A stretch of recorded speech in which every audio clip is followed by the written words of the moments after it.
Univers. Il existe de nombreux éléments formés au cours de son histoire. Au sein de l'homme, hasard minuscule, se cachent des trésors, les briques essentielles qui ont permis l'émergence de la vie. À l'échelle du micromètre, on trouve les cellules qui contiennent elles-mêmes les macromolécules comme l'ADN. Ces longues molécules sont des assemblages de milliers d'atomes. L'atome, quant à lui, est si petit. Il est à la limite de l'imaginable. Pourtant, nous savons depuis 100 ans qu'au sein de cet atome se cache un objet encore 100 000 fois plus petit. C'est le noyau.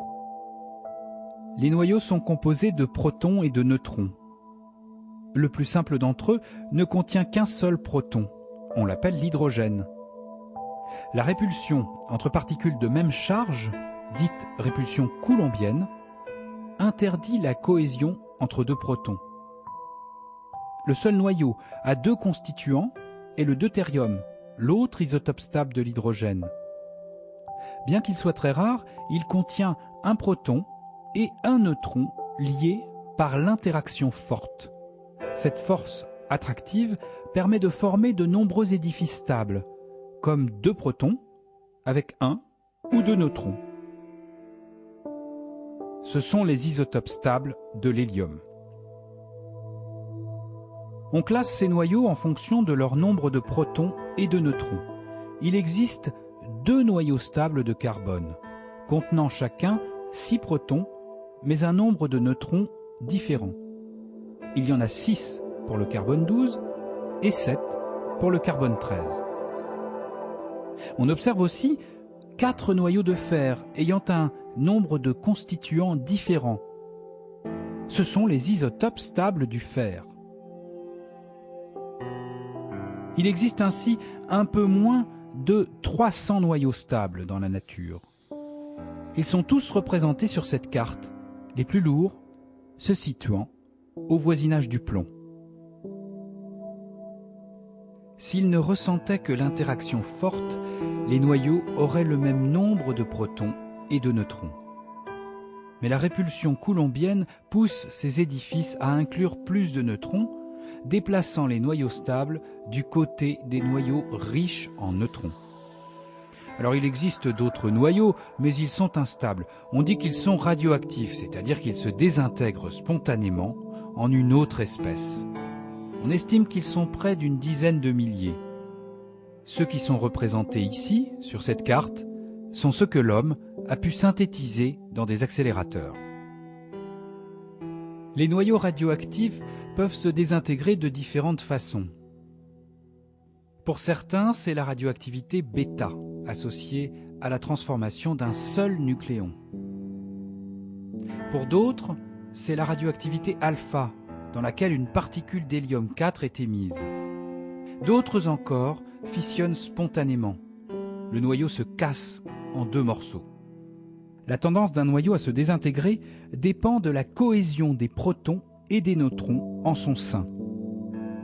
L'importance de leur lien, qui est ici représenté verticalement, illustre la stabilité du noyau.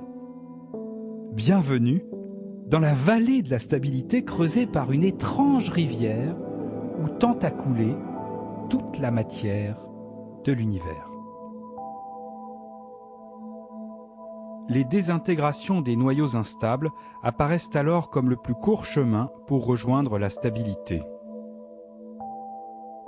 Sur le flanc à droite s'agrippent les noyaux trop riches en neutrons. En convertissant un neutron en proton, la radioactivité bêta est un processus très efficace pour redescendre de ces pentes escarpées. À chaque étape, l'espérance de vie du nouveau noyau formé augmente et le trop-plein d'énergie est évacué par un électron et un neutrino. La réorganisation du noyau peut aussi s'accompagner de lumière, l'émission de rayons gamma. En se déplaçant vers les noyaux très lourds, 2 autres processus permettent au noyau d'évoluer vers la stabilité. Le premier est la fission. Un noyau très lourd tel que le californium 252 peut se scinder spontanément en 2 fragments.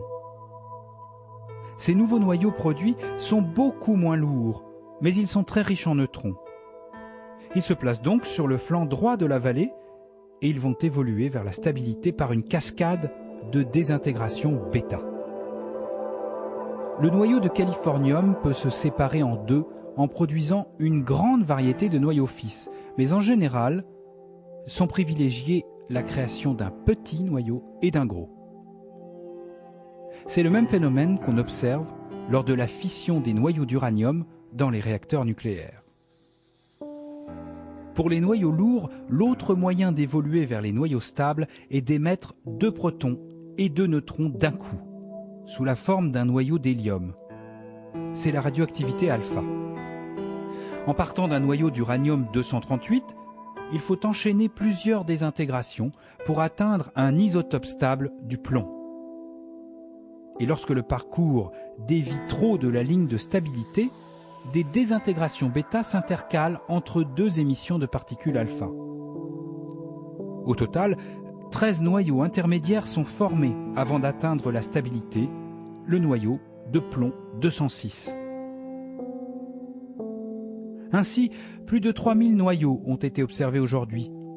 Certains sont très instables, mais l'extension prédite des frontières de tous les noyaux possibles, les limites de l'existence, qu'on appelle drip lines, montrent l'étendue de ce qu'il nous reste à découvrir.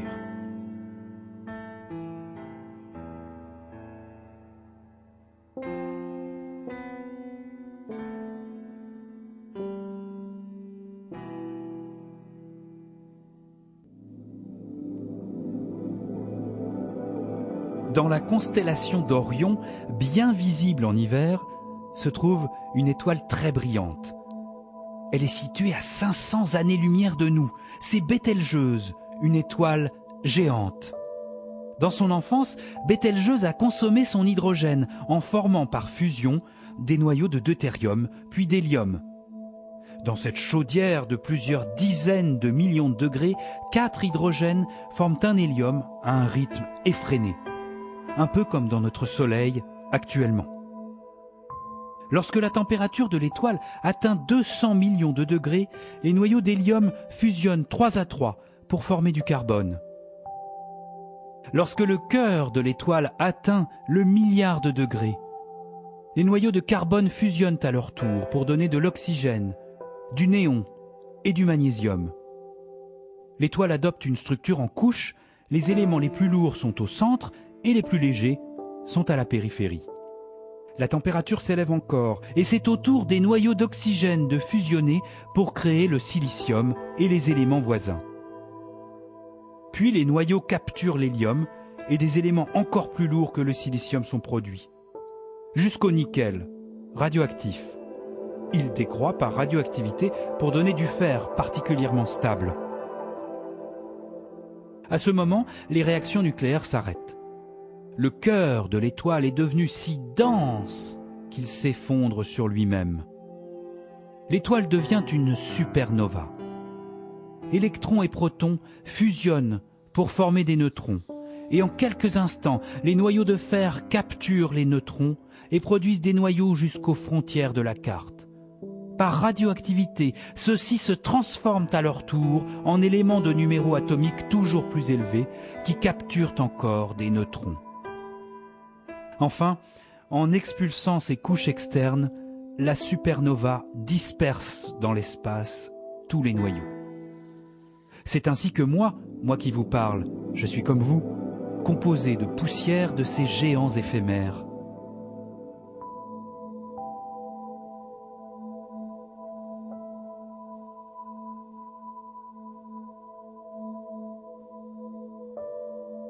Le noyau au cœur de l'atome dicte l'organisation du nuage d'électrons. Il n'y a pas d'équivalent pour le noyau lui-même. En son sein, les nucléons doivent trouver la meilleure façon de s'arranger. Le noyau n'a pas toujours une forme de boule. Il peut aussi avoir celle d'un ballon de rugby,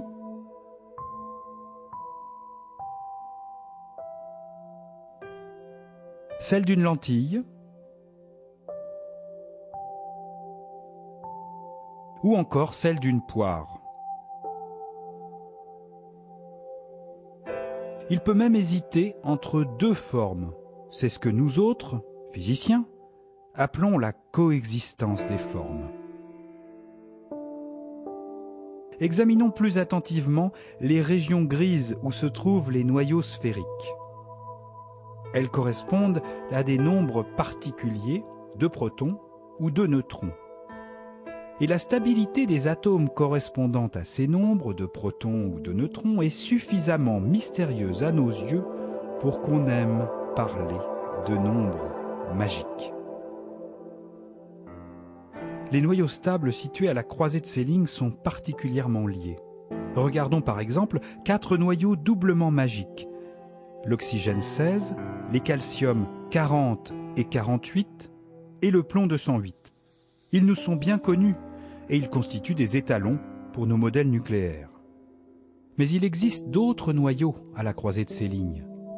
Nous voulons les étudier, mais ils sont instables. Et en plus, ils sont difficiles à produire en laboratoire.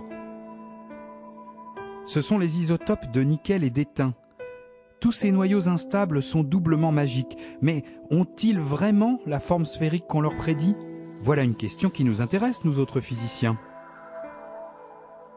Ces nombres magiques reflètent l'organisation en couches des nucléons dans le noyau. La mécanique quantique nous dit que les nucléons se rangent à des énergies bien particulières.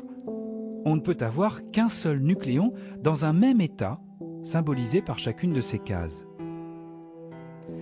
Les noyaux sphériques correspondent à un remplissage complet de toutes les cases d'un niveau donné. Et nous cherchons à comprendre comment le remplissage de ces couches peut correspondre aux propriétés des noyaux. Existe-t-il d'autres nombres magiques au-delà du plomb? Rien ne l'interdit et on aimerait les découvrir. La théorie les prévoit autour de 184 pour les neutrons, selon certains modèles, et entre 114 et 126 pour les protons. Les physiciens nucléaires du monde entier en rêvent. Et dans les grands laboratoires, ils se livrent à une compétition internationale pour fabriquer ces perles rares, les noyaux les plus lourds possibles.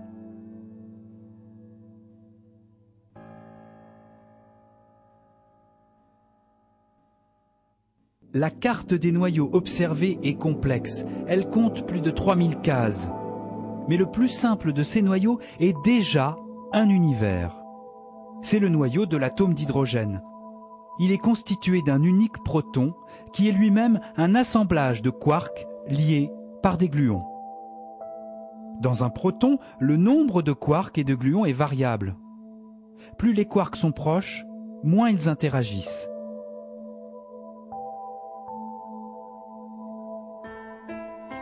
À l'inverse, 2 quarks éloignés semblent reliés par une corde fictive. Et c'est comme si on avait attaché à cette corde une masse de 10 tonnes. À tout instant, cette tension peut se matérialiser en 2 nouveaux couples de quarks et d'antiquarks. Sans cesse, des quarks apparaissent dans le nucléon, comme un bouillonnement dans un chaudron dont rien ne sortirait. Lorsqu'une particule rentre en collision avec le noyau, l'énergie transmise à un quark peut créer un nouvel assemblage de quarks et de gluons. Mais on ne peut jamais isoler le quark. Ici, c'est un pion qui a été produit par la collision d'un électron. Pour autant, le nucléon n'est pas brisé.